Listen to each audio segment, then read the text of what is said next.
ನಮಸ್ಕಾರ ವೀಕ್ಷಕರೇ, ರಾಜ್ಯದಲ್ಲಿ ಗೃಹಲಕ್ಷ್ಮಿ ಯೋಜನೆ ಅರ್ಜಿ ಆಹ್ವಾನಕ್ಕೆ ಸಿದ್ಧತೆ. ಫಲಾನುಭವಿಗಳಿಗೆ ಈ ದಾಖಲೆಗಳು ಕಡ್ಡಾಯ.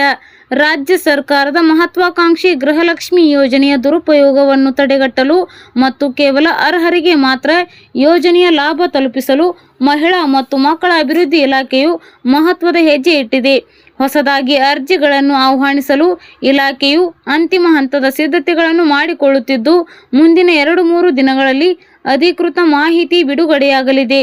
ಯೋಜನೆಯಡಿ ಮೃತಪಟ್ಟವರ ಹೆಸರಿನಲ್ಲಿ ಹಣ ಪಡೆಯುತ್ತಿರುವುದು ಹಾಗೂ ಐಟಿ, ಆದಾಯ ತೆರಿಗೆ ಮತ್ತು ಜಿಎಸ್ಟಿ ಪಾವತಿದಾರರು ಈ ಯೋಜನೆಯ ಲಾಭ ಪಡೆಯುತ್ತಿರುವುದನ್ನು ಸರ್ಕಾರ ಗಂಭೀರವಾಗಿ ಪರಿಗಣಿಸಿದೆ. ಹೀಗಾಗಿ ಈ ಬಾರಿ ನಿಯಮಗಳನ್ನು ಬಿಗಿಗೊಳಿಸಲಾಗುತ್ತಿದ್ದು, ಐಟಿ, ಜಿಎಸ್ಟಿ ಪಾವತಿದಾರರು ಹಾಗೂ ಮೃತರ ಹೆಸರಿನಲ್ಲಿ ಅರ್ಜಿ ಸಲ್ಲಿಸಲು ಅವಕಾಶವಿರುವುದಿಲ್ಲ. ಅರ್ಜಿ ಸಲ್ಲಿಕೆ ಹೇಗೆ? ಅಪ್ಲಿಕೇಶನ್ ಮೂಲಕ ಅಂಗನವಾಡಿ ಸಿಬ್ಬಂದಿಯ ಮೊಬೈಲ್ನಲ್ಲಿ ಗೃಹಲಕ್ಷ್ಮಿ ಸ್ಕೀಮ್ ಆ್ಯಪ್ ಇನ್ಸ್ಟಾಲ್ ಮಾಡಲಾಗುವುದು. ಇದರ ಸಹಾಯದಿಂದ ಅನಕ್ಷರಸ್ಥರು ಮತ್ತು ಬಡವರು ಸುಲಭವಾಗಿ ಅರ್ಜಿ ಸಲ್ಲಿಸಬಹುದು.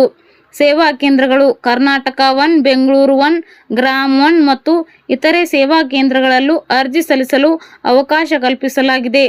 ಬಯೋಮೆಟ್ರಿಕ್ ಕಡ್ಡಾಯ.